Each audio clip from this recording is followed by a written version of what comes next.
Vote చోరీ మీద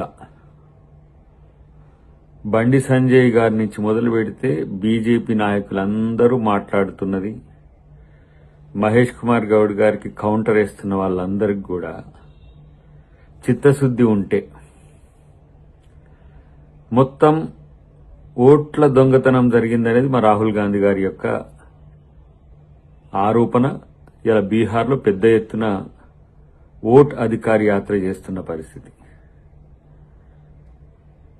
vote చోర్ గద్దె చోడ్ అంటే ఓట్ల దొంగతనం చేసిన ఆయన నువ్వు గద్దె దిగు అని రాహుల్ గాంధీ గారు అంటున్నారు. ఒకవేళ మీకు చిత్తశుద్ధి ఉంటే రాజకీయాల్లో మీరు నిజాయితీ నిరూపించుకోవాలంటే మొత్తం మోదీ నుంచి కేంద్ర ప్రభుత్వం మొత్తం రాజీనామా చేయండి, మళ్లీ గెలవండి. అప్పుడు నిజంగా ఓట్ చోర్ జరిగిందా లేదా అనేది తెలుస్తుంది.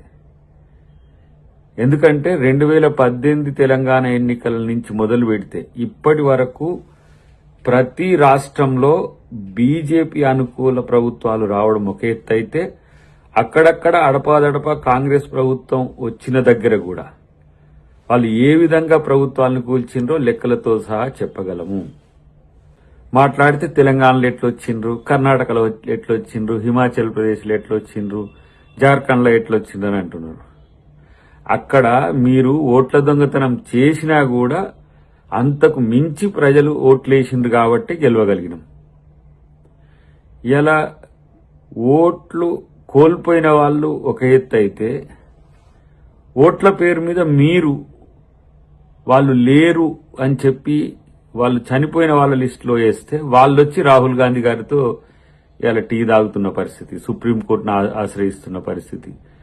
ఓట్లు డూప్లికేట్ ఉండడం, ఓట్లు దొంగగా ఉండడం, ఎక్కువ ఓట్లు ఉండడం, ఇవన్నీ కూడా బీజేపీ తాలూకు రాజకీయాలు, బీజేపీ గెలవడానికి చేస్తున్న ప్రయత్నాలు.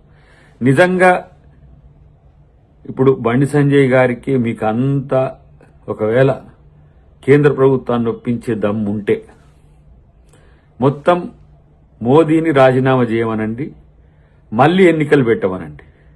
అప్పుడు గెలిస్తే ఎవరు రాజకీయ సన్యాసం చేస్తారో, ఎవరు ఇంట వండుకుంటారో, ఎవరు ఎటు పోతారో ప్రజలే తెలుస్తారు.